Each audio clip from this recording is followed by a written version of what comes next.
Retour à question d'actualité sur les ondes de Radio VM en compagnie de Jean-Philippe Trottier. Alors, comment ont évolué les débats politiques, je dis bien les débats politiques et identitaires au Québec depuis la Révolution tranquille, c'est-à-dire depuis après une soixantaine d'années, et quels contours épouse-t-il depuis quelques années maintenant? Un jeune essayiste vient de sortir aux éditions du Boréal un livre consacré à la question. Il s'appelle Étienne Alexandre Beauregard et son ouvrage s'appelle Le schisme identitaire. Pour en parler, David Santarossa, philosophe et titulaire d'une maîtrise en éducation et chroniqueur à cette émission. David, bonjour. Bonjour Jean-Philippe Trottier. C'est un livre dont on parle pas mal ici et là, il me semble. Et puis, d'autant plus que l'essayiste, il a la jeune vingtaine. Ouais, si je me trompe pas, c'est Alexandre Beauregard, il y a 21 ans et il publie justement ces jours-ci, là, c'est ça, Le schisme identitaire, paru chez Boréal, qui n'est pas une petite maison d'édition non plus. Donc, c'est un grand pas pour lui, je pense. Mm-hmm. Et puis, en effet, on en a parlé beaucoup. Ça serait intéressant d'ailleurs qu'il y ait des voix diverses qui en parlent. Je serais curieux d'entendre des voix un peu plus critiques. Je pense que je vais essayer de le critiquer positivement et négativement peut-être aujourd'hui, mais vraiment des personnes qui s'opposent frontalement à sa pensée, je serais curieux de les entendre. Mm-hmm. Ben, il faudrait lire en anglais peut-être. Oui, s'il se faisait traduire... Oui, déjà, voilà un obstacle. Alors voilà, comment se structure le livre? Quel est l'axe fondamental de la pensée de Étienne Alexandre Beauregard? Donc ça porte sur, comme vous le disiez un peu, là, les débats identitaires, culturels depuis 60 ans, donc depuis la Révolution tranquille, donc depuis 1960. Oui. Et on peut refaire un peu le parcours que Étienne Alexandre dresse. Allons-y. Donc, de 1960 à 1995, ce que Étienne Alexandre Beauregard observe, c'est que le nationalisme était vraiment le paradigme autour duquel tout le monde s'accordait. Les souverainistes, même les fédéralistes, s'accordaient en quelque sorte à ce paradigme-là. C'est-à-dire que il y avait une forme de... En fait, c'est Étienne Alexandre Beauregard qui dit ça, une éthique de la loyauté. C'est-à-dire envers la nation? Envers la nation, envers la majorité historique francophone. C'est-à-dire que pour avoir une certaine respectabilité politique, tous les partis devaient défendre une certaine forme de nationalisme, dire que je suis là pour défendre les Québécois. D'ailleurs, on se rappellera, en 1980, lors du premier référendum, il y avait un slogan, c'était « Mon nom est québécois ». Le nom, donc, si on vote non au référendum, ben, on est quand même québécois. On porte quand même fièrement cette identité-là. Donc, il y avait vraiment, même chez les fédéralistes, il y avait une certaine posture nationaliste. Donc, on n'était pas que dans le strict raisonnement économique, c'est avantageux de se séparer ou de ne pas se séparer du Canada. Il y avait une pensée culturelle, voire même spirituelle, enfin, héritée d'un catholicisme social, héritée d'une certaine mémoire historique. Oui. Je pense que vous avez raison. Étienne Alexandre, il y a l'impression, c'est du moins comme ça que je le lis, que c'était un peu...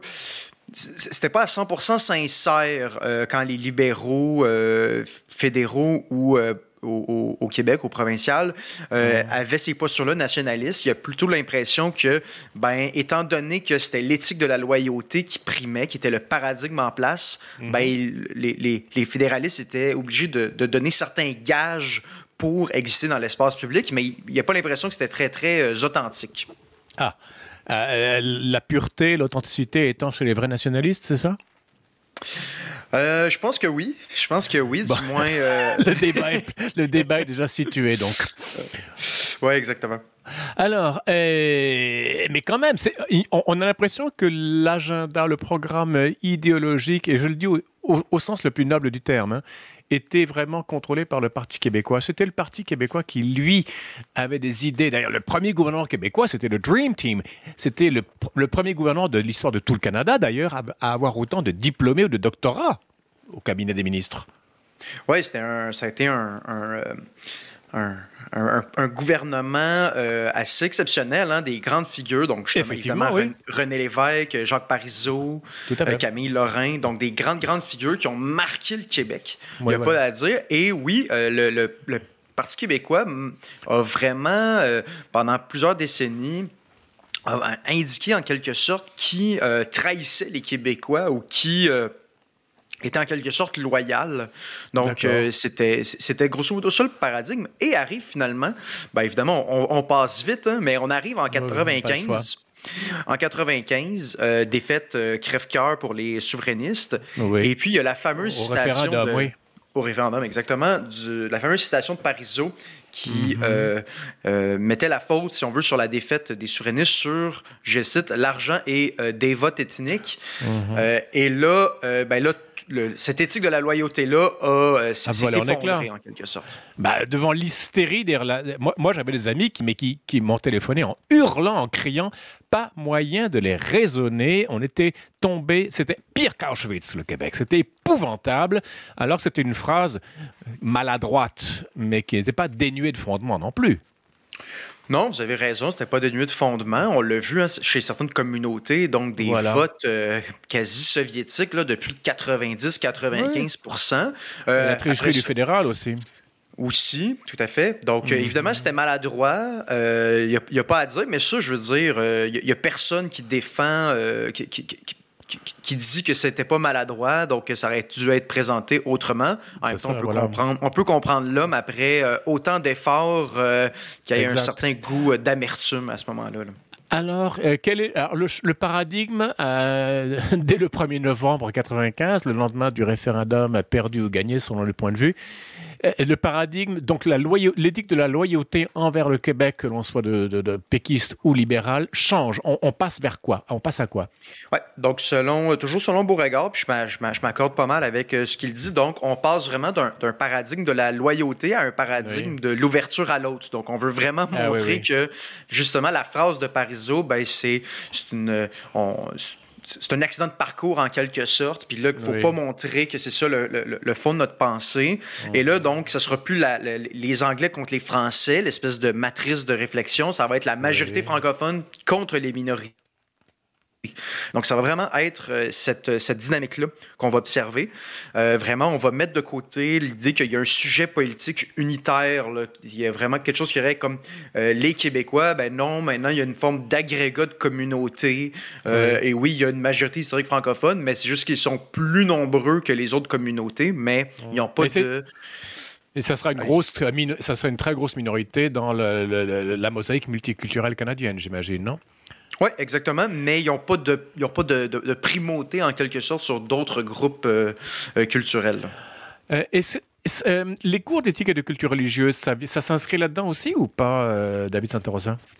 Je pense que oui, justement, pour montrer, d'avoir une conception strictement civique de la québécitude, si on permet l'expression. Là.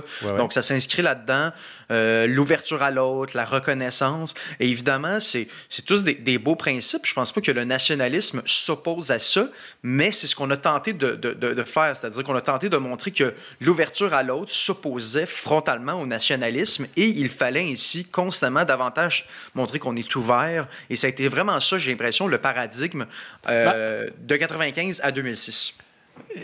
Pensez-vous vraiment que le nationalisme était si ouvert que ça, ou il était tellement coincé dans son combat minoritaire contre le rouleau compresseur multiculturel? Moi, j'ai rarement remarqué beaucoup d'ouverture dans des petites chapelles identitaires nationalistes. Je veux dire, on est dans des cercles fermés, on parle de la nation, de l'histoire, de l'être collectif, du discours, etc. J'ai rarement remarqué beaucoup d'ouverture, mais là, je parle en mon nom propre. Je veux dire, je ne parle pas du livre d'Étienne Alexandre Beauregard, Le schisme identitaire. Ben, je pense que si on regarde, par exemple, si on s'intéresse au Parti québécois, parce que veut pas, ça reste que c'est ce parti-là qui a tenu les rênes du nationalisme pendant très longtemps. Leur plateforme, je pense, ils ont toujours fait beaucoup de place à ce qu'on appelle la diversité aujourd'hui, aux minorités. Donc, peut-être qu'il y en a certains qui vont considérer que c'est pas assez, mais en même temps, c'est l'impression que j'ai, c'est que ça sera jamais assez pour certains. Tout ce que le nationalisme va pouvoir faire pour montrer qu'ils sont ouverts à la diversité, aux minorités. Donc, j'ai l'impression que ça ne sera jamais assez. Peut-être, on verra bien. Alors, justement, donc ça, c'est de quelle année? De 95 à quand? Alexandre voit vraiment après, donc de 1995 à 2006, avec la fameuse crise des accommodements raisonnables en 2006-2007. Et puis là, demande d'accommodement raisonnable par des groupes religieux. Et là, au même moment, qu'est-ce qu'on voit monter? On voit l'ADQ qui L'ADQ qui grandit dans les sondages, qui a passé proche quand même d'être, c'est relatif, là, mais qui a passé proche de se faire élire. Effectivement. Donc, il y a un programme beaucoup plus nationaliste. Le PQ, lui, de son côté, baisse dans les intentions de vote. Mm-hmm. Donc, il faut souligner l'ADQ qui se présentait ouvertement contre les accommodements raisonnables à l'époque. Là, c'était vraiment... C'était ce parti-là qui était le porte-voix, si on veut, de ce débat-là. Mm-hmm. Donc, baisse du Parti québécois. En 2006, qu'est-ce qui se passe? Parce que là, vous avez dit 1995, perte du référendum pour les nationalistes, jusqu'en 2006, éthique de la loyauté qui devient éthique de l'ouverture. Et pourquoi 2006? Qu'est-ce qui se passe en 2006? C'est ça, c'est les accommodements raisonnables, on se rappellera. Ah, c'est ça, d'accord, oui. Oui, on se rappellera, ça, il y avait eu des groupes religieux, par exemple, qui demandaient de givrer certaines vitres pour pas qu'on voit les femmes en train de faire du sport. Oui. Les chassidim d'Outremont. Oui, exactement. Et là, il y avait une série de questions, de débats en lien avec ça. Mm-hmm. Et en fait, il y en a certains qui ont voulu minimiser ça en disant « Ah, ben c'est pas... » La population est moins divisée qu'on pense. Ça n'arrive pas si souvent que ça, des demandes d'accommodement raisonnable, peut-être, mais ça démontre quand même un débat de fond sur comment on aménage les rapports entre majorité et minorité. Effectivement. Donc, je pense qu'il y a eu une fracture à ce moment-là, un débat, et à partir de 2006 jusqu'à aujourd'hui, on est dans cette forme de guerre culturelle-là, où est-ce qu'on est dans une espèce d'entre-deux? Est-ce que c'est le mouvement plus nationaliste ou le mouvement plus multiculturel qui l'emporte? En fait, l'avenir nous le dira, ça c'est certain. Je pense à deux choses. La Charte des valeurs et la loi 21. Je veux dire, on dirait que la loi 21 répond à cela et chaque fois, ça crée un tollé chez les non-nationalistes. Comment expliquez-vous ça?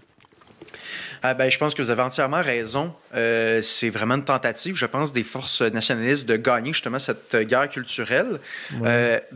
Évidemment, ça remet en question justement les rapports entre majorité et minorité. C'est-à-dire que la loi 21, historiquement, il y a une certaine conception des rapports entre, si on veut, la place publique et la place de la religion, l'État et la religion. Et cette conception-là que la majorité ont, on a voulu l'intégrer dans la loi. Et puis, justement, ça ne fait pas l'affaire de certaines minorités qui, eux, ont d'autres conceptions du rôle de la religion dans la place publique. Et là, ça fait des malheureux, ça fait des mécontents. Et là, justement, il y a de forts débats qui s'inscrivent autour de ça. Donc, Étienne-Alexandre Beauregard, Le schisme identitaire paru aux éditions du Boréal. Beauregard, qui n'a que 21 ans, je pense. Alors, est-ce qu'il voit un dénouement maintenant? Qu'est-ce que dans ses analyses, qu'est-ce qu'il projette? Ouais, donc il y a... Donc, exactement. La guerre actuelle, donc il y a deux cadres moraux qui s'affrontent. Et ils sont moraux, justement. Hein? Ils ne sont pas politiques, ils sont moraux. Je pense que oui. Surtout pour le clan multiculturaliste, il y a vraiment une prétention de représenter le bien et le juste. Et c'est ça qui arrive, c'est que là, tu as deux clans qui s'opposent. Oui. Mais ils ne sont incapables de se parler parce que, justement, on ne discute pas avec le mal, on ne discute pas avec la discrimination. Si la loi 21 crée des discriminations et même on l'a accusé de racisme systémique, on ne discute pas avec des racistes, bien sûr. Donc, c'est vraiment, on est dans ce climat-là où est-ce que le dialogue civique est très difficile à concevoir actuellement. Là. Et en phase avec, comme dirais-je, le récit, le discours moderne de minoritaire, diversitaire, et c'est pas seulement la religion, la race, le sexe, c'est l'orientation sexuelle. Bientôt, ça va être à l'alimentation. Ça peut, une minorité, enfin, ce discours-là a pour vocation de continuer dans le morcellement. J'ai quand même une objection. Je reviens à ce que je disais des petites chapelles étanches nationalistes. On les accuse de racisme. On accuse ce milieu-là de racisme. Je trouve que c'est tout à fait exagéré. Personnellement, je vois très peu de racisme ici. Je vois davantage une méfiance, une peur, un repli sur soi. Et je ne suis pas plus fédéraliste en disant ça, mais j'ai l'impression que d'un côté, on a les multiculturalistes qui portent, si vous voulez, qui en mayonnaise, à l'incandescence l'idée de l'individu avec ses droits inaliénables. D'un autre côté, la primauté du discours historique de l'appartenance à presque à un clan. On a l'impression que de part et d'autre, il ne peut pas y avoir de pont. Or, il y a quand même des bonnes volontés de part et d'autre. Oui, donc vous parlez de méfiance envers ce mouvement qui se prétend défendre... Méfiance envers l'étranger, très souvent. Oui, c'est-à-dire qu'on le sait que historiquement, du côté des fédéralistes québécois, ils ont essayé d'utiliser l'immigration justement pour dire, ben, vous savez quoi, la majorité historique francophone au Québec, c'est juste que c'est une vague d'immigration plus importante que les autres, mais ils n'ont pas de primauté, comme je le disais tantôt. Oui. Donc, c'est pour ça qu'il y a une certaine méfiance à l'égard de ça. Cela étant dit, je ne suis pas convaincu qu'il y a une véritable, du moins pas dans les cercles où je gravite, qu'il y a une véritable méfiance envers les immigrants eux-mêmes. C'est-à-dire, au contraire, je pense que les nationalistes québécois sont très contents quand des personnes issues issues de l'immigration récente viennent se joindre à leur rang. Vraiment? Donc, ça, c'est clair. Oui, j'en suis convaincu. Des personnes comme Makakoto, Boukhar Diouf, il y a Nadia El Mabrouk à l'université. Donc, je pense que les nationalistes sont très, très heureux de ça. Évidemment, oui. Maintenant que la CAQ la CAQ représente, mais mollement quand même, ses aspirations nationalistes, qu'est-ce que Étienne Alexandre Beauregard, est-ce qu'il il a une boule de cristal? Est-ce qu'il fait de la prospection, de la prospective, pardonnez-moi, pour l'avenir ou pas? Il ne se mouille pas trop, mais si on lit un peu entre les lignes, on comprend qu'il entrevoit que la CAQ pourrait installer pendant un certain temps son hégémonie, justement, de dire que, OK, c'est l'éthique de la loyauté pourrait revenir à l'avant-plan. Le nationalisme pourrait revenir à l'avant-plan. Et là, après ça, évidemment, le nationalisme au Québec peut se poser de différentes manières. Des fois, on associe tout le temps nationalisme à souverainisme. Est-ce que ça va revenir comme ça? L'avenir nous le dira, mais l'idée de nation québécoise, de faire des demandes au fédéral, de demander davantage de compétences, ben ça, je pense que ça va revenir d'une manière ou d'une autre, surtout si la CAQ réussit à avoir un second mandat et peut-être même un troisième. Est-ce que dans ce livre, il y a une question démographique parce que les francophones de souche au Québec font moins d'enfants en général? Ça exacerbe la question nationale, j'imagine. Est-ce que le bouquin en traite ou pas? Non, le bouquin est surtout sur la question des idées. Okay. On n'est pas tant sur la question démographique. Et même si évidemment, la démographie va avoir tout ou tard un effet sur les idées, sur le poids des idées qu'ils peuvent avoir dans l'espace public, ça c'est certain. Mais j'en tiens pas rigueur à Étienne Alexandre pour ça, évidemment. On peut pas parler de tout dans un livre. Les prochains en parleront probablement. Il y a une phrase, on va terminer là-dessus, il nous reste 2 minutes, David Sanderosa. Dans sa conclusion, Étienne Alexandre Beauregard dit « Pour ainsi renverser le cours de l'histoire, il nous faut redevenir intellectuellement maître chez nous. » C'est l'adverbe « intellectuellement ». J'aurais aimé entendre autre chose, non seulement intellectuellement, mais spirituellement, organiquement. Et parler de racines et d'approfondissement. On reste dans les idées. Pensez-vous que cela soit suffisant dans le contexte actuel du Québec, David Santarossa? Je pense que vous avez raison. Il y a l'aspect culturel qu'il ne faut pas oublier. Les Québécois, les Québécois ne sont pas réconciliés avec leur histoire. Justement, si on parle d'éthique de loyauté, mais est-ce que les Québécois eux-mêmes sont loyaux envers leur histoire? Donc, bonne question. Donc, il y a cette réflexion-là à avoir. Ça, c'est certain. Souvent, j'utilise l'expression, je dis il y a beaucoup de Québécois qui habitent le Québec, mais qui ne l'habitent pas culturellement, avec ses référents, avec une espèce d'épaisseur historique. Et ça, on y revient souvent dans cette chronique-là, et ça m'apparaît essentiel. Et qui les aiderait peut-être à accueillir, à être plus lisibles aux yeux des autres, des nouveaux venus peut-être. Oui, bien sûr. À suivre. Oui, bien sûr, exactement. David Santarossa, on aurait pu continuer très longtemps parce que la question est grave et très intéressante, mais je vous garde dans l'équipe pour continuer à parler de ces questions-là. Merci beaucoup. Merci à vous. Voilà, Étienne Alexandre Beauregard, Le schisme identitaire, paru aux éditions du Boréal, un livre fascinant dont beaucoup de gens parlent. Je rappelle que Beauregard n'a même pas 22 ans. Voilà, c'est la fin de l'émission. Demain, portrait de Sainte Catherine de Suède à la régie Daniel Fortin. Ici Jean-Philippe Trottier qui vous dit merci de votre fidélité, vous donne rendez-vous demain et entre-temps, vous invite à rester à l'antenne de Radio VM.